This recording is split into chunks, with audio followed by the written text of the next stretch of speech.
पहुंचे रक्षा मंत्री राजनाथ सिंह। जवानों से मुलाकात करेंगे। कल श्रीनगर में जवानों से मुलाकात की थी और आज भुज में रक्षा मंत्री राजनाथ सिंह पहुंचे और जवानों से मुलाकात कर रहे हैं। क्या कुछ कह रहे हैं, सुनवाते हैं आपको।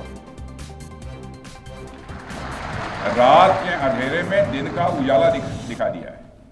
भारत के जिस एयर डिफेंस सिस्टम की तारीफ हर तरफ हो रही है, उसमें डीआरडीओ द्वारा बनाए गए आकाश और अन्य राडार सिस्टम की जबरदस्त भूमिका रही है।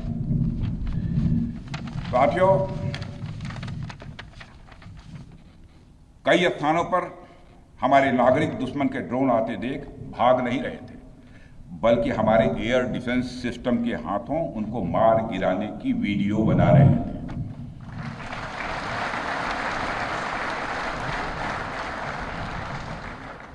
अब ड्रोन देखकर लोग भागने लगते हैं, लेकिन हमारे भारत के नागरिक वीडियो बना रहे थे। साथियों, आपने पाकिस्तान में मौजूद टेरर इंफ्रास्ट्रक्चर के खिलाफ प्रभावी कार्रवाई की है, मगर पाकिस्तान फिर से इस कोशिश में लग गया है कि ध्वस्त हुए आतंकी ढांचे को फिर से खड़ा किया जाए।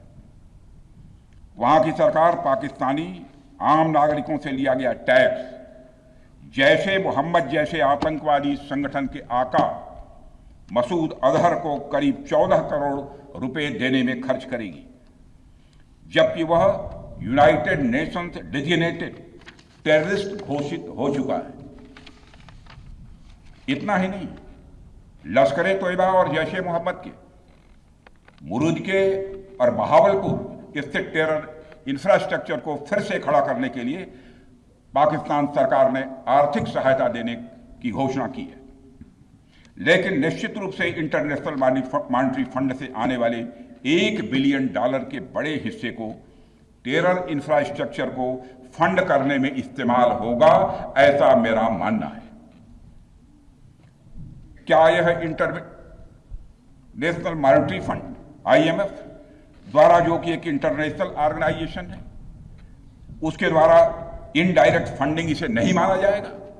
मैं दुनिया के लोगों के सामने यह सवाल रखना चाहता हूं। इसलिए मैं मानता हूं कि आज के समय में पाकिस्तान को किसी भी तरह की आर्थिक सहायता टेरर फंडिंग से कम नहीं है। भारत यही चाहेगा कि IMF पाकिस्तान को अपनी $1 बिलियन की असिस्टेंस पर वह पुनर्विचार करे और आगे भी किसी भी तरह की सहायता देने से IMF परहेज करे।